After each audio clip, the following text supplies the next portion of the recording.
Hello everyone, welcome to my class. आप सभी को मेरे क्लास में स्वागत करता हूं। आई होप आप सभी अच्छे होंगे और आपके जो प्रिपरेशन है वो भी अच्छे चल रहा होगा। तो हम लोगों ने सेंट्रल रिलेशंस स्टार्ट किया था, उसमें से हम लोगों ने लेजिस्लेटिव रिलेशंस कंप्लीट कर दिया और दो टॉपिक रहेगा जो है administrative relations and financial relations. चलिए फिर आज उसको कंप्लीट करते हैं और सेशंस को स्टार्ट करते हैं। कोई अगर मेरे वीडियो में नए हो प्लीज चैनल को सब्सक्राइब कर देना, सब्सक्राइब नहीं किया तो, और वीडियो को ज़्यादा से ज़्यादा शेयर करना। ठीक है, चलिए फिर स्टार्ट करते हैं। तो जो भी आर्टिकल्स है, आई होप आप सभी को पता है। हम लोगों ने लेजिस्लेटिव रिलेशंस में जो आर्टिकल देखा था, कौन सा आर्टिकल था लेजिस्लेटिव रिलेशंस में? आर्टिकल 245 से 255 तक। अभी आज हम देखेंगे जो लेजिस्लेटिव रिलेशंस था, लेजिस्लेटिव में ये फिर आता है एडमिनिस्ट्रेटिव रिलेशंस। एडमिनिस्ट्रेटिव रिलेशंस में कौन से आर्टिकल से कौन से आर्टिकल? आर्टिकल 256 से 263।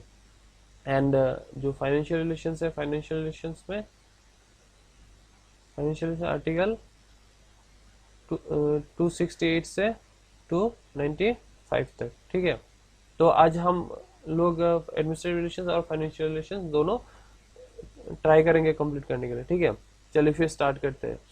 तो ये जो चार्ट है ये याद रखना कि पार्ट 11 में आता है सेंट्रल रिलेशंस, और लेजिस्लेटिव रिलेशंस में किया गया था territorial extent of central and state legislation.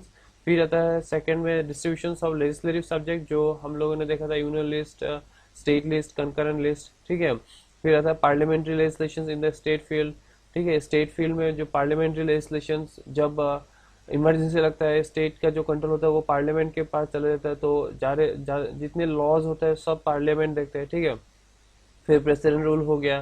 फिर आता है centre control over state legislation. सारे चीजों चीजों को अच्छे तरीके से स्टडी कर लेना। जो भी मेरे वीडियो देख रहे हो, वीडियो देखने के बाद आप जाके बुक जो है आपके पास जो भी है बुक, उसको अच्छे तरीके से रीड कीजिएगा। ठीक है, क्योंकि जो आप कह सकते हो पॉलिटी का मतलब कोर ही है लक्ष्मीकांत। ठीक है, तो लक्ष्मीकांत में सब कुछ दिया हुआ है, अगर आप अच्छी तरीके से ढंग से देख रहे हो तो आप सभी को पता होगा। ठीक है, तो आज देखेंगे एडमिनिस्ट्रेटिव रिलेशंस। एडमिनिस्ट्रेटिव रिलेशंस में क्या है? Centre's directions to the state. फिर आता है corporations between centre and the state. All India services, जो हम लोग जानते हैं आईएएस आईपीएस। ठीक है, तीन ऑल इंडिया सर्विस होता है, आईएएस आईपीएस एंड आईआरएस। फिर द इंटीग्रेटेड जुडिशियल सिस्टम, हम लोगों के यहाँ पे क्या जुडिशियल सिस्टम है? इंटीग्रेटेड है। ठीक है, फिर आता है रिलेशंस ड्यूरिंग इमरजेंसी। फिर फाइनेंशियल इमरजेंसी, फाइनेंशियल रिलेशन में क्या आता है? Allocation of tax, allocation of tax power, जो फाइनेंस कमीशन के पास होता है। फाइनेंस कमीशन क्या होता है, कौन सा आर्टिकल में आता है? ठीक है, distribution of tax revenue, grants in aid to the state, state को कैसे ग्रांट मिलते हैं, इफेक्ट ऑफ इमरजेंसी, तो सारे देखते हैं। चलिए फिर स्टार्ट करते हैं एक एक करके। ठीक है, तो एडमिनिस्ट्रेटिव रिलेशंस आर्टिकल 256 टू 263 में आता है। Part 11 of the constitution deal with the administrative relations between the centre and the state. जो एडमिनिस्ट्रेटिव रिलेशंस है वो सेंटर और स्टेट के बीच का रिलेशंस, ये जो आर्टिकल 256 से 263 तक है उसको डिफाइन किया गया। ठीक है, पहले था डिस्ट्रीब्यूशन ऑफ एग्जीक्यूटिव पावर।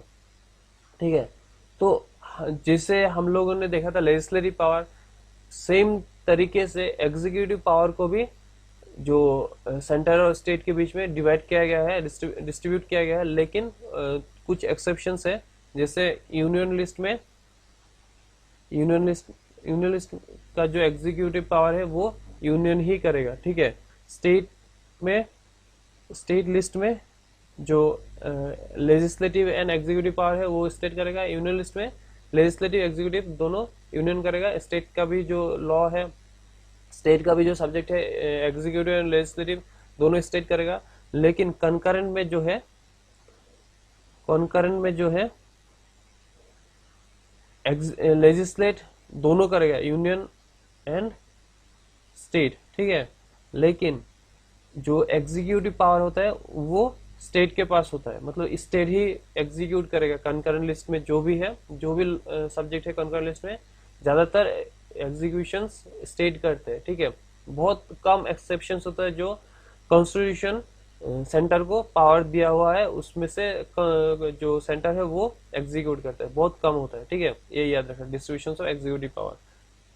तो executive power has been divided between the centre and the states on the lines of the distributions of legislative power same ही है एक्सेप्ट इन फ्यू केसेस, मतलब कुछ ही केस में जो मतलब एग्जीक्यूटिव पावर होता है वो सेंटर के पास रहता है, ठीक है।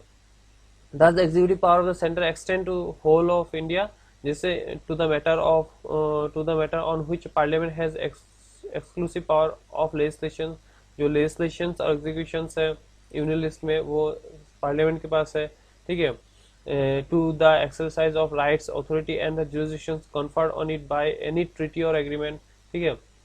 Similarly, executive power of a state extend to its territory in respect of matter on which the state legislature has exclusive power, same ही है, मतलब स्टेट के पास जो एक्सक्लूसिव पावर होता है लेजिस्लेटिव पावर को लेकर, एग्जीक्यूटिव पावर भी सेम ही है। लेकिन in respect of matters in which both the Parliament and the state legislature have power of legislation, मतलब in respect of matters on which both the parliament and state legislature have power of legislation, the executive power rests with the जो legislative power होता है parliament और concurrent list में, जो यहाँ पे bracket में दिया हुआ है कंकरेंट लिस्ट, उसमें पार्लियामेंट और स्टेट दोनों लॉ बनाता है, लॉ और लेजिस्लेट करते हैं। लेजिस्लेशन का पहले आपको तो पता होना चाहिए कि लेजिस्लेशन और एग्जीक्यूशन का मतलब क्या है। लेजिस्लेशन का मतलब होता है लॉ, मेकिंग ऑफ लॉ, ठीक है, मेकिंग ऑफ लॉ बनाना, ठीक है। और एग्जीक्यूशन का मतलब इम्प्लीमेंट करना, ठीक है, इम्प्लीमेंट। तो ये हमेशा याद रखना कि जब एग्जीक्यूशन आता है तब इम्प्लीमेंट करना या फिर लागू करना, ठीक है, वो जो लॉ बन के आया है, ठीक है। अभी जो हम लोगों का नेशनल एजुकेशन पॉलिसी है, वो लॉ जब बन रहा था तो लेजिस्लेशन हो रहा था, ठीक है। अभी जब स्कूल में लागू होगा, स्कूल के जो जितने स्कूल है वहाँ पे ये जो सिस्टम है वो अगर स्टार्ट हो रहा है तो वो एग्जीक्यूशन कहलाएगा, ठीक है। तो execution power rest with the state except when देखो executive power rest with the state, executive power state के पास होगा except when a constitutional provisions और a parliamentary law specifically confers it on centre, अगर कोई स्पेसिफिकली कॉन्स्टिट्यूशन और या फिर पार्लियामेंट्री लॉ अगर सेंटर के पास ना दे, ठीक है। Therefore, a law on a concurrent subject, though enacted by Parliament, is to be executed by state except when the constitutions or the Parliament has directed otherwise. अगर constitutions और Parliament कोई direction नहीं दे रहा है तो एग्जीक्यूट स्टेट ही करेगा, जो भी आप मतलब लॉ बना रहे हो किसके ऊपर, स्टेट सब्जेक्ट के ऊपर, ठीक है, या फिर कॉन्करेंट लिस्ट के ऊपर, ठीक है। चलिए फिर, तो उसमें से बहुत सारे ऑब्लिगेशंस होते हैं, ठीक है, क्योंकि सेंटर और स्टेट के बीच में बहुत सारे टेंशंस भी क्रिएट होता है कभी कभी, ठीक है। तो ऑब्लिगेशंस क्या क्या है, दो ऑब्लिगेशंस है, और जो भी है आप देख सकते हो कि जो एग्जीक्यूटिव पावर होता है, the constitution has placed two restrictions, दो रेस्ट्रिक्शंस है on the executive power of state in order to give ample scope to the centre for exercising its executive power in an unrestricted manner. जो executed आप कर रहे हो वो आप freely नहीं कर सकते हो, ठीक है, अनरेस्ट्रिक्टेड मैनर में भी नहीं कर सकते हो, ठीक है। वो रेस्ट्रिक्शंस है दो, ठीक है। दो रेस्ट्रिक्शंस क्या क्या वो देखते हैं कि thus the executive power of every state is to be exercised in such a way, क्या क्या है, as to ensure compliance with the laws made by parliament or and any existing law with the apply in the state।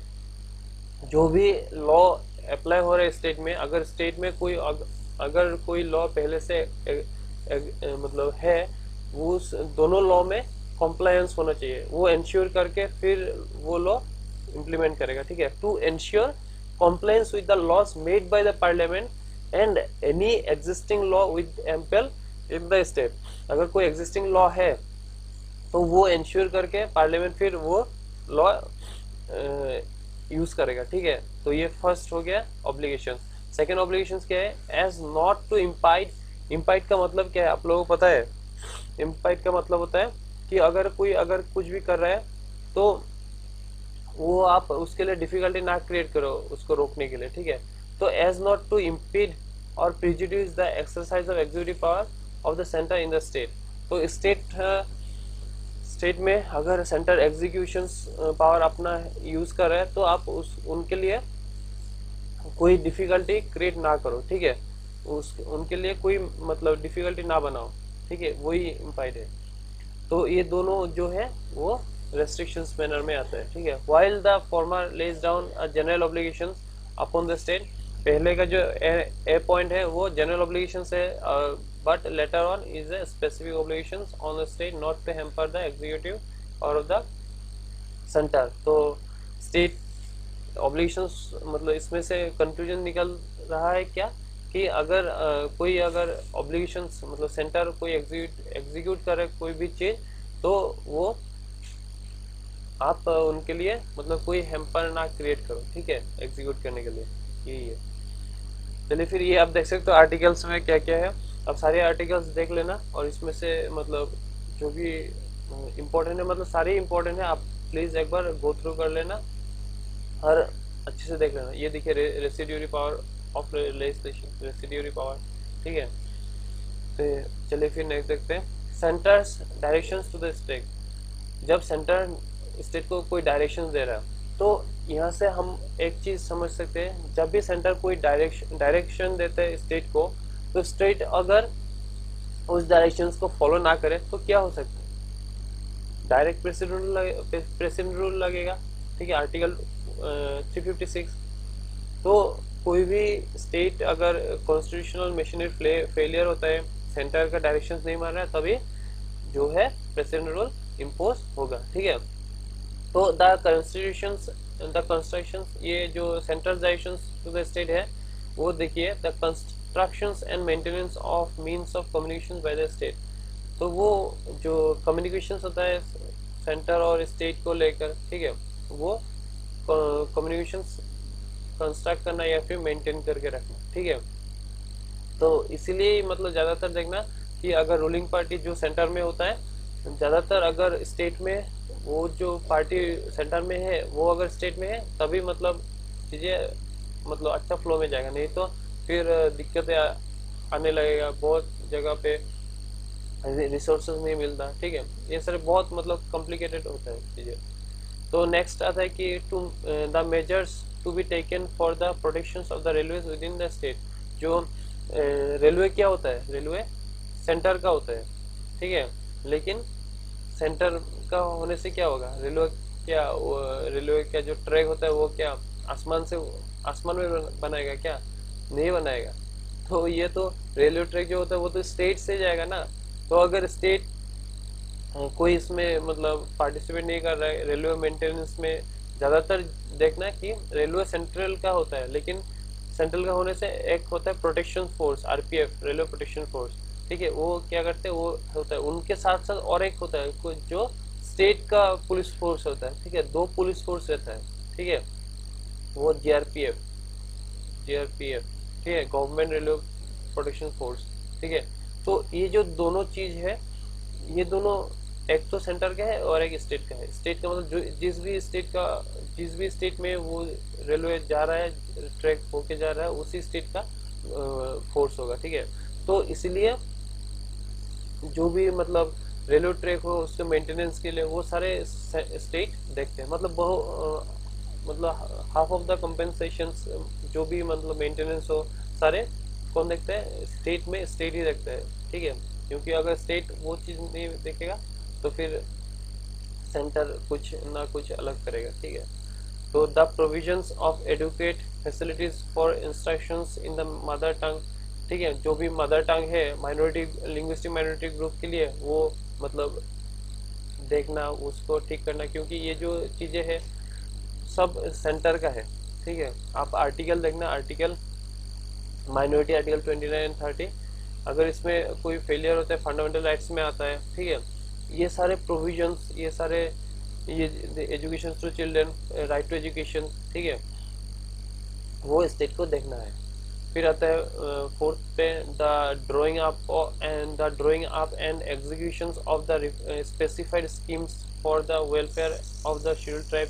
जो भी centre क्या कर रहा है, scheme निकल रहा है, ठीक है, बहुत सारी स्कीम्स निकल के रखा है सेंटर, अभी 2014 के बाद मोदी गवर्नमेंट ने बहुत सारे स्कीम निकाला, ठीक है, बहुत स्कीम निकाला, तो वो स्कीम इम्प्लीमेंट करना किसका काम है? स्टेट का। सेंटर थोड़ी ना इसको इम्प्लीमेंट कर सकता है, सेंटर वो चीज मतलब इशू कर सकता है, ठीक है, इम्प्लीमेंट करना किसका काम है? स्टेट का, ठीक है। तो स्टेट अगर स्कीम इम्प्लीमेंट करने से माना करता है तो फिर प्रेसिडेंट रूल लग जाएगा, ठीक है। तो the coercive section behind the central directions under article 365 is also applicable in this case, ठीक है, प्रेसिडेंट रूल है। फिर आता mutual delegations of functions, the distributions of legislative powers between the centre and the state is rigid. अभी है क्या legislative power पे, ठीक है, जो सेंटर और स्टेट का लेजिस्लेटिव पावर है वो रिजिड है। क्यों रिजिड है? क्योंकि लेजिस्लेटिव लॉ मेकिंग पावर, ठीक है, लॉ मेकिंग पावर सेंटर का सेंटर बनाएगा, स्टेट का स्टेट बनाएगा, ठीक है। ये तो हम लोगों को पता है कि जो सेंट्रल लिस्ट है, यूनियन लिस्ट है, वो यूनियन ही बनाएगा और स्टेट लिस्ट में स्टेट बनाएगा। लेकिन consequently the center cannot delegate its legislative power to the state and the single state cannot request the parliament to make a law on a state subject। तो centre state subject पे वो law delegate नहीं कर सकते, legislative power delegate नहीं कर सकते, ठीक है, सेंटर। और किसी स्टेट का single state not more single state अगर रिक्वेस्ट कर रहे हैं पार्लियामेंट को कि स्टेट सब्जेक्ट पे लॉ बनाने के लिए, वो सेंटर नहीं कर सकते, ठीक है। उसमें क्या होना चाहिए कि 2 और मोर स्टेट होना चाहिए रिक्वेस्ट करने के लिए, ठीक है। तो इसलिए the distribution of executive power in general follows the distribution of legislative power. तो सेम तरीके से एग्जीक्यूटिव पावर और जो लेजिस्लेटिव पावर है, डिस्ट्रीब्यूशन जनरल फ्लो जो है वो सेम ही है दोनों में। But such rigid divisions in the executive sphere may lead to occasional conflict between the two। जैसे हम लोगों ने देखा सेंट्रल डायरेक्शन, तो इसमें conflict बहुत क्रिएट होता है, ठीक है। जो hence the constitution provide for inter-government delegations for executive functions in order to mitigate rigidity and avoid a situation of deadlock। तो सेंटर कॉन्स्टिट्यूशन बहुत सारे इंटर गवर्नमेंट डेलीगेशन बनाए हैं कि एग्जीक्यूटिव फंक्शंस को लेकर कि जो रिजिडिटी क्रिएट हो रहा है, ठीक है, जो डेडलॉक सिचुएशंस क्रिएट हो उसको क्या करने के लिए, सॉल्व करने के लिए, ठीक है। तो centre's directions to the state क्या है कि इसमें बहुत सारे कॉन्फ्लिक्ट क्रिएट हो सकता है, डेडलॉक क्रिएट हो सकता है कि सेंटर स्कीम बना के दे रहा है और स्टेट इम्प्लीमेंट नहीं कर रहा है, ठीक है। तो बहुत सारे चीज़ों को देखकर फिर कॉन्स्टिट्यूशन ये जो इंटर गवर्नमेंटल डेलीगेशन है वो बनाया है, क्योंकि अगर कंफ्लिक्ट आ रहा है तो उसको भी सॉल्व करना भी तो चाहिए होगा, ठीक है। ठीक है, चलिए फिर नेक्स्ट देखते हैं। तो होप करता हूँ यहाँ तक आप सभी को समझ में आ गया। फिर आता है प्रेसिडेंट, ठीक है। President may with the consent of the state government entrust to that government any of the executive functions of the centre, ठीक है। सेंटर के एग्जीक्यूशंस के लिए प्रेसिडेंट भी जा सकता है। Conversely the governor of a state, same state के लिए गवर्नर, ठीक है। The mutual delegations of administrative functions में भी कंडीशनल और अनकंडीशनल। जो म्यूचुअल डेलीगेशन है वो कंडीशनल भी हो सकता है और अनकंडीशनल भी हो सकता है, ठीक है। The constitution also makes a provision, constitution और भी मतलब प्रोविजन बना सकता है for entrustment of the executive function of the centre to state without concern that state.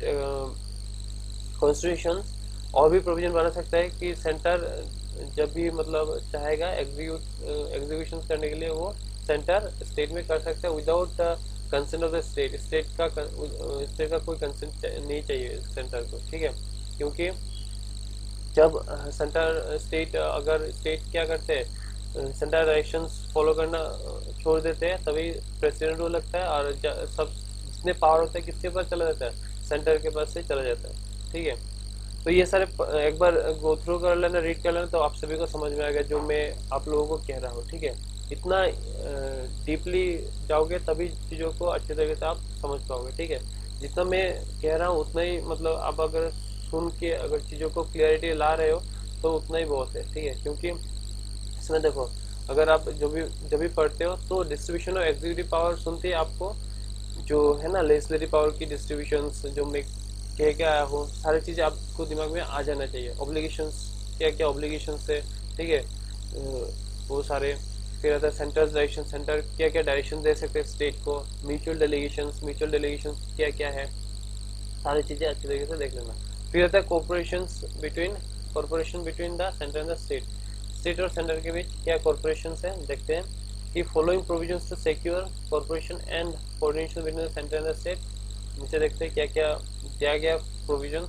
Parliament can provide for the adjudications of any dispute or complaint with respect to use of distributions and control of water, जैसे waters of any state interstate river, जैसे any river valley, जो भी एक river होता है, ठीक है, वो एक ही स्टेट से कभी कभी नहीं फ्लो करते, बहुत सारे 2-3 स्टेट हो जाते हैं, ठीक है। वो जो रिवर होता है, फिर जो जहाँ से स्टार्ट हुआ, अगर कोई स्टेट कह रहा है कि मैं यहाँ पे डैम बना के इस पानी को रोक दूंगा, आप तक पहुंचने नहीं दूंगा, ठीक है, तो ये जो डिस्प्यूट होता है, ये जो मतलब कंफ्लिक्ट हो रहा है, उसको क्या करने के लिए, एडजुडिकेशन करने के लिए, ठीक है, एनी डिस्प्यूट और कंप्लेंट, ठीक है।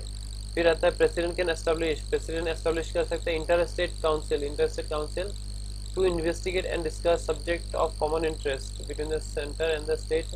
सच a council was set up in 1918। ये जो इंटरस्टेट काउंसिल है कब सेटअप किया गया था और कौन सेटअप करता है, 1990 में सेटअप किया गया था, और कौन सेटअप करता है, प्रेसिडेंट, ठीक है, याद रखना। तो प्रेसिडेंट एस्टैब्लिश कर सकता है, और ये आर्टिकल 263 में आता है, ठीक है, याद रखना चीजों को। और जो भी मैं साइड में कह रहा हूँ उसको ज्यादा आप नोट कर सकते हो या फिर खुद से हाईलाइट करके रख सकते हो, ठीक है। तो प्रेसिडेंट एस्टैब्लिश कर सकते हैं interstate council to investigate and discuss the common interest, जैसे अभी वाटर इंटरस्टेट वाटर, ठीक है, इंटरस्टेट रिवर वैली, तो उसमें भी तो कॉमन इंटरेस्ट है, ये भी चीज कॉमन इंटरेस्ट है। कोई भी जो एजुकेशन है वो कंकरेंट लिस्ट में आता है, वो कॉमन इंटरेस्ट है। उस चीज को जो एक प्रॉब्लम क्रिएट हो रहा है, अगर कोई कॉमन इंटरेस्ट पे, उसको सॉल्व करने के लिए इंटरस्टेट काउंसिल प्रेसिडेंट एस्टैब्लिश करता है, ठीक है। Full faith and credit is to be given throughout the territory of India to public acts, record and judicial proceedings of the centre and every state, ठीक है। फिर आता है Parliament can appoint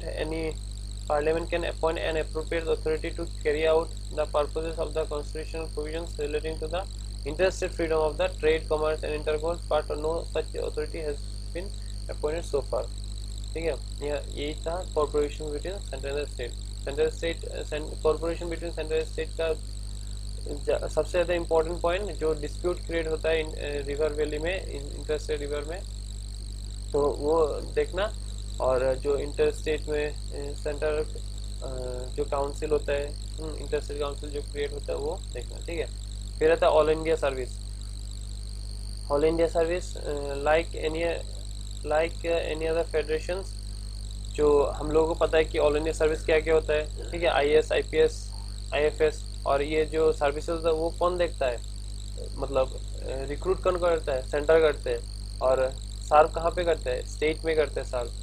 और तो हुआ ना सेंटर और स्टेट के बीच में कॉमन इंटरेस्ट, तो जो भी आप क्रिएट कर रहे हो, जो भी जहाँ पे आप सर्व कर रहे हो, दोनों कॉमन इंटरेस्ट हो गया। तो सेंटर क्रिएट करके फिर स्टेट में जो ऑल इंडिया सर्विसेज होता है वो सर्विस देते हैं, सर्व करते हैं, ठीक है। तो उसमें क्या होता है कि कभी कभी सेंटर का जो स्टेट में अगर कोई चीज मतलब इम्प्लीमेंट करना हो, तो वो सेंटर के सुनते हैं, ठीक है, क्योंकि यूनियन के सुनते हैं, क्योंकि वो जो बन के आया IAS, IPS, IFS, तो वो सेंटर से ही बन के आया, ठीक है। ये सारे चीजें आप पढ़ने से समझ में आएगा, ठीक है।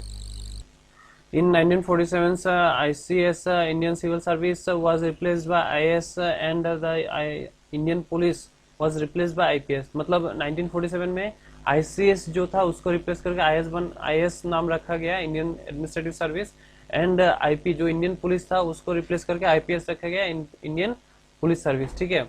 तो ये जो दोनों है वो ऑल इंडिया सर्विसेज है, और इसमें इंडियन फॉरेस्ट सर्विस को इंक्लूड किया गया 1966 में। तो ये भी क्वेश्चन पूछ सकता है कि 1966 में या फिर इंडियन फॉरेस्ट सर्विस कब ऐड किया गया ऑल इंडिया सर्विस में। अभी 3 ऑल इंडिया सर्विस है, और ये जो ऑल इंडिया सर्विस है वो आर्टिकल 312 में आता है। 312 में क्या आता है कि ऑल इंडिया सर्विस जो क्रिएट होता है वो राज्यसभा से पास होता है रेजोल्यूशंस, और ये जो आर्टिकल है उसी आर्टिकल में ये जो कॉन्स्टिट्यूशन से जो रेजोल्यूशन है वो आर्टिकल 312 में आता है, ठीक है। तो all India service violate the principle of federalism. All India service जो है वो फेडरलिज्म का जो प्रिंसिपल है वो वायलेट करता है। कैसे करता है? Under the constitution bye restricting the autonomy and patronage of the state. जो स्टेट का ऑटोनॉमी है, ठीक है, उसको रेस्ट्रिक्ट कर रहे हैं। कैसे? क्योंकि जब भी आप देखोगे IAS IPS जब स्टेट में पोस्टिंग होता है तो वो किसके सुनते हैं? सेंटर के सुनते हैं, ठीक है, ना कि स्टेट के सुनते हैं, ठीक है। तो they are supported on the ground that they help in first point they help in maintaining high standard of administration in the state as well as in the in the center as well as in the state.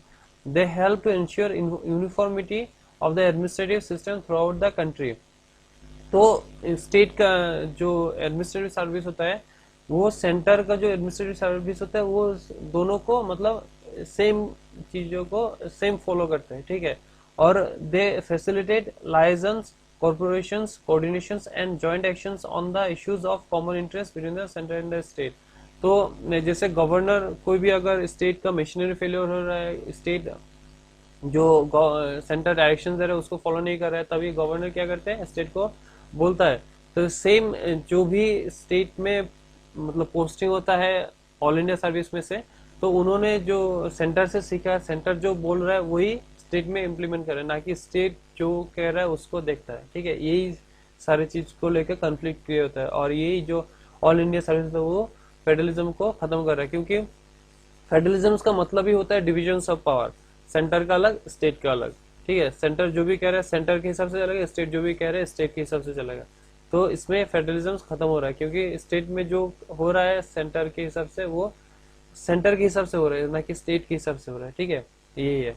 फिर आता है integrated judicial system. Integrated judicial system में क्या है कि हम लोगों का इंडिया में डिवीजन जुडिशियल सिस्टम में डिवीजन नहीं है, इंटीग्रेटेड है। जो सुप्रीम कोर्ट सबसे ऊपर है, फिर आता है हाई कोर्ट, फिर आता है डिस्ट्रिक्ट कोर्ट, सेशंस कोर्ट, जो भी मतलब इक्वली में आता है, ठीक है, डिस्ट्रिक्ट कोर्ट। तो दो India has a dual polity, India dual polity है, there is no dual system of administration of justice. जो हम लोग का डुअल पॉलिटी है सेंटर और स्टेट, लेकिन उसमें जो एडमिनिस्ट्रेशन ऑफ जस्टिस है वो डुअल सिस्टम में नहीं आता है, ठीक है। The constitution on the other hand established an integrated judicial system. हम लोगों का कॉन्स्टिट्यूशन ने क्या जुडिशियल सिस्टम एस्टेब्लिश किया? Integrated judicial system with the Supreme Court at the top and High Court below it. The single system of court enforce both the central laws as well as state laws. मतलब कोई भी state में, जैसे मान लो अभी शाम का high court कोई कुछ मतलब लॉ इश्यू कर रहा है, कोई कुछ डायरेक्शंस दे रहा है, तो ये सेंटर को सेंट्रल लॉज को भी इश्यू कर सकता है, ठीक है, एनफोर्स कर सकता है। ये अगर आसाम के जो हाई कोर्ट है अगर कोई लॉ उन्होंने वैलिड माना है तो वो सबके लिए होगा, ठीक है। ऐसा नहीं कि वो दूसरे स्टेट के लिए अलग है, ठीक है। कोई पार्टिकुलर लॉ आप ये भी कर सकते हो कि जो उसमें आप लॉ मतलब आसाम के हाई कोर्ट में जो भी लॉ मतलब एनफोर्स किया वो आप चैलेंज कर सकते हो दूसरे कोर्ट में, ठीक है। सुप्रीम कोर्ट में जाके भी आप चैलेंज कर सकते हो, ठीक। ये सारे सिस्टम है। जो भी स्टेट में कोई लॉ अगर पास कर रहा है, इसका मतलब ये नहीं सिर्फ उसी स्टेट के लिए, वो दूसरे स्टेट के लिए भी हो सकता है, ठीक है। मतलब ऐसा नहीं कि आप चैलेंज नहीं कर सकते, आप जाके चैलेंज भी कर सकते हो। जजेस of the state high court are appointed by the president. State high court कौन अपॉइंट करता है? प्रेसिडेंट अपॉइंट करता है। In the consultation of the chief justice of India, CJI of India and governor of the state, ठीक है। They can also be transferred and remove by president. जो state high court का जजेस होता है वो ट्रांसफर और रिमूव कौन करते हैं? प्रेसिडेंट, और अपॉइंट भी प्रेसिडेंट करते हैं, और किसके कंसल्टेशंस पे? Chief justice of India and governor of the state, ये याद रखना। और ये भी कर सकते हैं कि parliament can establish a common high court for 2 और more state, for example Maharashtra and Goa और Punjab and Haryana have common high court. जैसे अभी ये दोनों आप देख सकते हो कि महाराष्ट्र एंड गोवा का सेम हाई कोर्ट है, पंजाब और हरियाणा का सेम हाई कोर्ट है, असम फिर नागालैंड और 2-3 स्टेट का सेम हाई कोर्ट क्या है, गुवाहाटी हाई कोर्ट, ठीक है। तो रिलेशंस ड्यूरिंग इमरजेंसी, इमरजेंसी के टाइम में क्या होता है कि during operation of national emergency the center becomes entitled to give executive directions to the state on any matter। Emergency के टाइम में हम लोगों ने इमरजेंसी जब चैप्टर किया था तो हम लोगों ने देखा था कि जब भी इमरजेंसी लगता है, नेशनल इमरजेंसी, तो सेंटर जो है वो स्टेट को डायरेक्शन देते हैं, ठीक है, एनी मैटर, कोई भी मैटर में हो। और प्रेसिडेंट रूल में तो मतलब सारे जो पावर थे वो सेंटर के पास से चले जाते हैं, ठीक है। The state government are brought under complete control of the center, though they are not suspended। Suspend नहीं करते लेकिन कंट्रोल सेंटर के पास आ जाता है, लेकिन प्रेसिडेंट रूल में सस्पेंड कर देते हैं सेंटर स्टेट का, ठीक है, स्टेट गवर्नमेंट को। When the president's rule is imposed, जैसे मैंने अभी बताया, प्रेसिडेंट रूल जब इम्पोज करते हैं तो president can assume to himself the function of the state government and power vested in the governor or any other executive authority of the state during operation of financial emergency। financial emergency में क्या होता है, centre can direct the state to observe canons of financial propriety and can give other necessary directions including the reductions of salaries of persons serving in the state।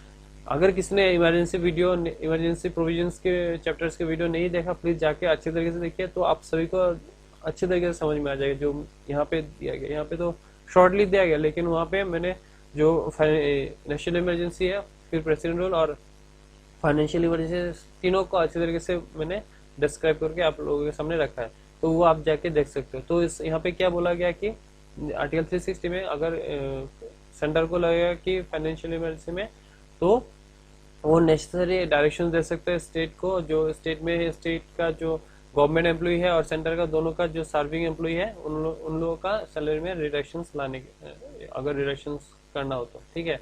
तो यही था। तो other provision में क्या है, the constitutional contain the following other provisions which enable centre to exercise control over the state administration. Article 355 में क्या बोला गया कि दो ड्यूटी है टू प्रोटेक्ट एवरी, जैसे मान लो अभी आप कह सकते हो कि सारे चीजों में आप देख रहे हो कि सेंटर ही स्टेट के ऊपर कंट्रोल कर रहा है, सेंटर ही स्टेट को डायरेक्शन दे रहा है, तो क्या सेंटर स्टेट को प्रोटेक्ट करता है? हाँ, सेंटर स्टेट को प्रोटेक्ट करता है। अगर स्टेट में कोई इमरजेंसी एक्सटर्नल एग्रेशन आ रहा है, इंटरनल डिस्टर्बेंसेस आ रहे हैं, तो अगर कोई भी स्टेट में मान लो सेंटर का जितने फोर्सेस है, सीआरपीएफ हो, सीआईएसएफ हो, जितने फोर्सेस है उसी स्टेट में डिप्लॉय करेगा, ताकि जो इमरजेंसी है, जो भी एक्सटर्नल एग्रेशन है, उसको खत्म करे, ठीक है, स्टेट को प्रोटेक्ट करे। तभी देखना कि जब भी कोई भी स्टेट में इमरजेंसी आ रहा है तो जो भी सेंट्रल फोर्सेस होते हैं वहां से तुरंत वही स्टेट में पहुंच जाते हैं, और सभी स्टेट में सीआरपीएफ तो होता ही है, ठीक है, तो वो सेंट्रल के फोर्सेस होते हैं, सेंट्रल रिजर्व पुलिस फोर्स, ठीक है। तो to ensure to protect every state against external aggression and disturbance, internal disturbance, and to ensure that the government of every state is carried on in accordance with the provision of the constitutions। और ये भी ensure करते हैं कि जो state में government होता है वो जो भी प्रोविजन दिया गया है कॉन्स्टिट्यूशन में वो फॉलो कर रहा है उसको, ठीक है। Governor of a state is appointed by the president. जो गवर्नर होता है वो कौन अपॉइंट करता है? President. He holds office during the pleasure of the president in addition to the constitutional head of the state, ठीक है। जो गवर्नर होता है वो कॉन्स्टिट्यूशनल हेड होता है स्टेट का, और the governor acts as agent of the centre, जैसे मैंने बताया कि वो एक्ट करते हैं एजेंट की तरह सेंटर का, and submit periodical reports to the centre about the administrative affairs of the state. अगर स्टेट में कोई एडमिनिस्ट्रेटिव फेलियर आ रहा है, अगर गवर्नर रिपोर्ट ना भी करे, अगर सेंटर को लग रहा है, वो सेंटर इमरजेंसी लगा सकता है, ठीक है। स्टेट इलेक्शंस कमिश्नर दो appointed by the governor of the state can be remove by the president. जो स्टेट इलेक्शन कमिश्नर है वो गवर्नर अपॉइंट करता है, लेकिन रिमूव कौन करता है? प्रेसिडेंट, ठीक है, याद रखना। और एक्स्ट्रा कॉन्स्टिट्यूशनल डिवाइस में क्या आता है? नीति आयोग। नीति आयोग कमेंट सेक्शन में बताना नीति आयोग कब आया था, कौन से डेट में आया था, ठीक है, याद रखना। चलिए फिर, और ये नॉन कॉन्स्टिट्यूशनल एडवाइजरी बॉडी है। कभी आता है कि नीति आयोग क्या बॉडी है? कॉन्स्टिट्यूशनल बॉडी है या फिर नॉन कॉन्स्टिट्यूशनल बॉडी है या फिर क्या बॉडी है, ठीक है, नॉन कॉन्स्टिट्यूशनल या फिर एक्स्ट्रा कॉन्स्टिट्यूशनल डिवाइस है, एडवाइजरी है। फिर आता है financial relation. Financial relation article 268 से 293 तक आता है, पार्ट 12 में आता है, ठीक है। अभी तक पार्ट 11 में था जो एडमिनिस्ट्रेटिव रिलेशंस और लेजिस्लेटिव रिलेशंस और फाइनेंशियल रिलेशंस पार्ट 12 में आता है, और स्टेट और सेंटर का जो रिलेशन है उसको डील करते हैं, ठीक है। फिर आता है allocations of taxes. First allocations of taxes. Allocations of taxing power जो होता है वो कौन करता है, allocate. Constitution divide the taxing power between the centre and the state following way. देखिए आप देख सकते हैं, parliament has exclusive power to levy taxes on subject of enumerated in this. Parliament के पास यूनियन लिस्ट में जो भी सब्जेक्ट है उसमें लेवी टैक्स कलेक्ट करना उनके पास मतलब एक्सक्लूसिव पावर होता है। 13 इन नंबर स्टेट लिस्ट में स्टेट के पास होता है, लेकिन there are no tax entries concurrent list में कोई टैक्स एंट्रीज नहीं हुआ था, लेकिन 101st अमेंडमेंट एक्ट 2016 में जीएसटी जो है उसको रखा गया कॉन्करेंट लिस्ट में, ठीक है, जीएसटी को कॉन्करेंट लिस्ट में रखा गया, exception by making a special provision with respect to goods and service tax, ठीक है। Amendment has conferred concurrent power upon parliament and state legislation to make laws governing goods and service tax, ठीक है। The residuary power of taxation, जो residuary power है taxation का, is wasted in the parliament, parliament के पास ही है। इसमें भी under this provision parliament has imposed gift tax, wealth tax and expenditure tax. तो रेसिड्यूरी सब्जेक्ट में ऐसा कोई मतलब टैक्स नहीं है, मतलब देख सकते हो कि उसमें उनमें से सिर्फ जो गिफ्ट टैक्स होता है, वेल्थ टैक्स होता है और एक्सपेंडिचर टैक्स ही मतलब उसमें रेसिड्यूरी सब्जेक्ट में आता है, और उसमें से पार्लियामेंट ही क्या करते हैं, उसमें से टैक्स कलेक्ट करते हैं, ठीक है। पावर ऑफ टैक्सेशन यही है। फिर आप यहाँ से आर्टिकल देख लेना, सारे आर्टिकल मैंने दे दिया, आप लोग स्क्रीनशॉट लेके भी देख सकते हैं, या फिर आप पॉज करके इसको भी नोट करके, या फिर आपके पास अगर बुक है तो उसमें भी मार्क करके आप देख सकते हो, ठीक है। एलोकेशंस ऑफ टैक्स आप लोगों को समझ में आएगा। फिर आता है कि further the constitution also draws a distinction between the power to levy tax and collect tax and the power to appropriate the proceeds of the tax so levied and collected. For example, income tax is levied and collected by center, but its proceeds are distributed between the center and the state. तो जो income tax होता है, जिससे मतलब collect कौन करता है, centre करता है, लेकिन वो डिस्ट्रीब्यूट करते हैं सेंटर और स्टेट के बीच डिस्ट्रीब्यूट हो जाता है, ठीक है। तो ये अब हम देखते हैं कि डिस्ट्रीब्यूशन ऑफ टैक्स कैसे कैसा है, कि 80th Amendment Act 2000 and 101st Amendment Act of 2006 have introduced major changes in the scheme of the distributions of tax revenues between the center and the state. जो डिस्ट्रीब्यूशन टैक्स डिस्ट्रीब्यूशन होता है वो कौन करता है, फाइनेंस कमीशन करते हैं, ठीक है। हमेशा याद रखना, जो फाइनेंस कमीशन होता है वो हर 5 साल में क्रिएट करते हैं, ठीक है, 5 साल में क्रिएट करते हैं। आर्टिकल 280 में आता है, ठीक है, याद रखना। तो ये क्या क्या कैसे कैसे है वो देखते हैं। फर्स्ट है tax levied by the centre and but collected and tax levied bye centre but collected and appropriated bye the state. Tax लगाना सेंटर करते हैं और कलेक्ट और अप्रोप्रिएटेड बाय द स्टेट, ठीक है। फर्स्ट हो गया आर्टिकल 268। सेकंड में क्या, tax levied and collected by centre but assigned to the state. Tax levied and collected by centre और असाइन कौन करते हैं, स्टेट में करते हैं, ठीक है। नेक्स्ट आता है levy and collections of GST in course of inter state trade और कॉमर्स। जीएसटी का जो कलेक्शन होता है वो इंटर स्टेट ही करते हैं, और डिस्ट्रीब्यूट भी इंटर स्टेट में होता है या सेंटर में भी होता है, ठीक है। फिर आता है डी नंबर में tax levied and collected by centre but distributed between the centre and the state. जो tax levied and collect centre करते हैं बट डिस्ट्रीब्यूट कहाँ पे होता है, सेंटर स्टेट में, आर्टिकल 270 में होता है। Surcharge on certain taxes and duties for purposes of the centre, ठीक है। फिर आता है tax levied and collected and written by the state. ये सारे आप एक बार गो थ्रू कर सकते हो, सिर्फ ये आर्टिकल और ये आपको पता होना चाहिए, जो हेडलाइन में जो है वो पता होने से एनफ है, ठीक है। क्योंकि इतने सारे चीजें हैं लक्ष्मीकांत में, बहुत सारी चीजें, कौन सी चीजें हम लोगों को पढ़ना है, कौन सी चीजें नहीं पढ़ना है, वो हम लोगों के हाथ में। और ये कहाँ से आएगा, आप जब भी पढ़ोगे, जो भी आप चीजों को एनालिसिस करोगे, तभी आपको चीजों पता चलेगा। और सबसे ज्यादा important PUIQs, previous year questions में से आप देखोगे, मेंस हो, प्रीलिम्स हो, मेंस हो, उसमें से कहाँ से क्वेश्चंस आ रहे हैं, ठीक है। अभी आप यहाँ से क्वेश्चंस, यहाँ से रात दिन भर मेहनत कर रहे हैं और क्वेश्चन यहाँ से नहीं आ रहे, तो मेहनत तो बेकार हो रहा है ना। आपको नो डाउट पता चल रहा है, ठीक है, यहाँ से कभी क्वेश्चन पूछा ही नहीं, ठीक है। तो बहुत सारे एरिया है जहाँ से क्वेश्चंस कभी नहीं आता, तो वो क्वेश्चंस आप लोग मतलब छोड़ना ही मतलब बेस्ट है, ठीक है। बाकी तो सभी को सब कुछ पता है। फिर था distribution of non tax revenue. Non tax revenue क्या क्या है? सेंटर में receipts from the following from the major sources of non tax revenue of the centre: post and telegraph, railways, banking, broadcasting, coinage and currency, central public sector enterprises, estate and labs and others. State में क्या है? Following from the major source of non-tax revenue in the state: irrigations, forest, fisheries, state public sector enterprises, estate and labs and others. ये सारी जो है ना non tax में क्या क्या आता है, टैक्स में क्या क्या आता है, वो आप सभी को पता होना चाहिए। Grants in aid, next grants in aid to the state. तो besides sharing of taxes between the center and the state, taxes share करने के अलावा दस कॉन्स्टिट्यूशन प्रोवाइड करता है ग्रांट्स इन एड।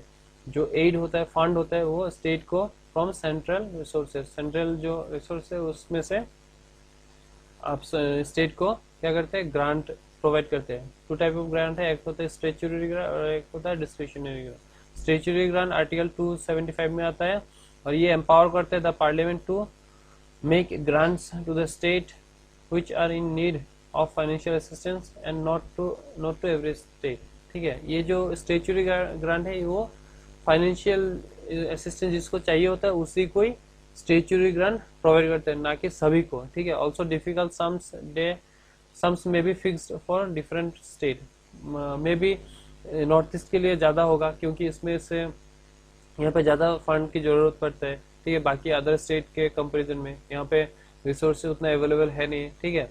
तो this sums are charged on the consolidated fund of India every year. ये जो सम्स होता है हम लोगों का इंडिया का दो बैंक है, एक होता है कंटीजेंसी फंड ऑफ इंडिया और एक होता है कंसोलिडेटेड, ठीक है। एक कंसोलिडेटेड फंड से फंड निकल के सेंट्रल स्टेट को देते हैं और कंटीजेंसी फंड किसके पास होता है? प्रेसिडेंट के पास, ठीक है। Apart from this general provisions the constitution also provides specific grants for promoting the welfare of the scheduled tribe. Scheduled tribe के लिए, एसटी के लिए भी अलग से फंड आता है in a state for raising the level of administration of the schedule areas. Schedule area develop करने के लिए, एडमिनिस्ट्रेशन डेवलप करने के लिए वह शेड्यूल ट्राइब के लिए अलग सा फंड इशू करते हैं। State including state of Assam, Assam के लिए मेनली, ठीक है, असम के लिए मेनली ये फंड आते हैं। The statutory grants under article 275 are given to the states on the recommendation of the finance commission. Finance commission के रिकमेंडेशन से ही ये जो स्टेचुटरी ग्रांट होते हैं वो स्टेट को मिलता है। ये चीज याद रखना कि जो स्टेचुटरी फंड हो या फिर टैक्स हो वो कौन प्रोवाइड करते हैं? किसके रिकमेंडेशन से? फाइनेंस कमीशन के रिकमेंडेशन। फाइनेंस कमीशन सारे एनालिसिस करते हैं, सारी चीजों को देखकर फिर किस किस को क्या क्या चाहिए सभी को डिस्ट्रीब्यूट करते हैं, ठीक है। फिर डिस्क्रिशनरी ग्रांट में क्या आता है? आर्टिकल 282 में empowers both the centre and the state to make any grant for any public purpose, ठीक है। ये जो डिस्क्रिशनरी ग्रांट है ये सेंट्रल स्टेट को देते हैं for public purpose, any public purpose, ठीक है। ये ऐसा नहीं कि जो स्टेचुटरी ग्रांट होता है वो स्पेशल पर्पस के लिए दिया जाता है, ठीक है। सब स्टेट को नहीं दिया जाता है, कुछ ही स्टेट को, जिस स्टेट्स को अगर चाहिए उसी स्टेट को दिया जाता है, ठीक है। तो even if it is not with in their respective legislative competence under this provision centre में ग्रांट टू द स्टेट। ये डिस्क्रिशनरी ग्रांट है कि ये पब्लिक पर्पस के लिए दिया जाता है। अदर ग्रांट्स में क्या आता है? The constitution also provided for a third type of grant. पहले हम लोगों ने दो टाइप, जो था स्टेचुटरी ग्रांट और एक डिस्क्रिशनरी ग्रांट, ठीक है। लेकिन और एक ग्रांट है वो है अदर ग्रांट, ठीक है। उसमें क्या आता है? But for a temporary period के लिए आता है। Thus the provisions was made for grants in lieu of export duties on jute and jute product of the state of Assam। ये अदर ग्रांट जो होता है वो जो जूट प्रोडक्ट होते हैं असम, बिहार, उड़ीसा एंड वेस्ट बंगाल के लिए आता है। तो आप आपकी अगर जियोग्राफी है, जियोग्राफी में देखना कि बहुत सारे लोकेशंस आप लोगों को दिया जाएगा, ठीक है। उसमें से आपको पूछ सकते हैं कि कौन से स्टेट सबसे ज़्यादा जूट के लिए फेमस है, ठीक है। तो इसमें से असम, बिहार, उड़ीसा, ठीक है, और वेस्ट बंगाल, ये चारों स्टेट में से आप लोगों को पता होना चाहिए सबसे ज़्यादा कहाँ पे फेमस है और कौन से कंट्री में सबसे ज़्यादा फेमस है। हम लोग का नेबरिंग कंट्री अगर आपको पता है आप कौन में डाल देना, ठीक है। So these grants were to be given for a period of 10 years from the constitution. तो ये 10 years के लिए दिया जाता है. The sums were charged the Conservation Fund of India were made to the state in the regulation finance. सब finance commission के donate से ही जाते हैं. अभी हम लोगों ने देखा जीएसटी काउंसिल. जीएसटी काउंसिल हम लोग क्या करेंगे, अलग सा चैप्टर है, उसको भी हम लोग अलग से देखेंगे. अभी इसमें बहुत मतलब छोटे डिटेल्स में दिया हुआ है, लेकिन हम लोग जब जीएसटी का जो चैप्टर है उसको करेंगे तभी हम लोग पूरा डिटेल में करेंगे, ठीक है। तो ये कौन से अमेंडमेंट एक्ट से आया था, 101 अमेंडमेंट एक्ट, और ये article 279 empower the president to consider GST council by an order, ठीक है। The council is the joint form of the centre and the state. ये जो काउंसिल होता है वो सेंटर स्टेट का जॉइंट फॉर्म होता है. It is required to make recommendations to the centre and the state following matter. कौन से मैटर पे ये रिकमेंडेशंस देते हैं सेंटर को. Tax, cesses and charges levied by the centre, the state and the local bodies that would get merge into GST. जो taxes होता है, VAT, is value added tax, cess, surcharge, सारे चीजों को जीएसटी में मार्ज कर दिया गया, ठीक है, ताकि एक ही टैक्स हो, वन प्रोडक्ट वन टैक्स, ठीक है, वन नेशन वन टैक्स. ये जो चीजें होता है, स्कीम होता है, वो सारे आप लोगों को भी पता होना चाहिए, ताकि जब भी आप मेंस के आंसर राइटिंग करो तभी ये सारी चीजें अगर आप डाल रहे हो तो वो चीजें आप लोगों को जो आंसर राइटिंग होता है उसको यूनिक बनाएगा, ठीक है. The goods and the service that may be subjected to GST और एग्जम्प्ट फॉर जीएसटी, ठीक है. Model GST laws, principle of levy, apportionment of GST levy, ठीक है, ये सारे आप देख सकते हो. फिर होता है फाइनेंस कमीशन. इसका भी अलग सा चैप्टर है, आर्टिकल 280 मैंने बताया, ठीक है. फाइनेंस कमीशन से काम क्या होता है, ये एक क्वासी जुडिशियल बॉडी है. It is considered by the president every 5th year of और even earlier. It is required to make a recommendation. क्या करता है, डिस्ट्रीब्यूशन ऑफ टैक्स, ठीक है, टैक्स डिस्ट्रीब्यूट करता है. Principles which should govern the granted aid to the state by the centre, ठीक है, ये सारे इनका काम है. Till 1960 commissions also suggested the amount paid to the state of Assam, Bihar, Odisha and West Bengal in lieu of assignment of any share of the net proceeds each year, export duty on jute and jute product. मतलब ये जो हम लोगों ने last देखा था कि 10 सालों के लिए कॉन्स्टिट्यूशन बनने के बाद वो 10 साल को अदर ग्रांट जो था वो 10 सालों के लिए था, जो असम, बिहार, उड़ीसा, वेस्ट बंगाल को मिलता था जूट प्रोडक्ट के लिए, ठीक है.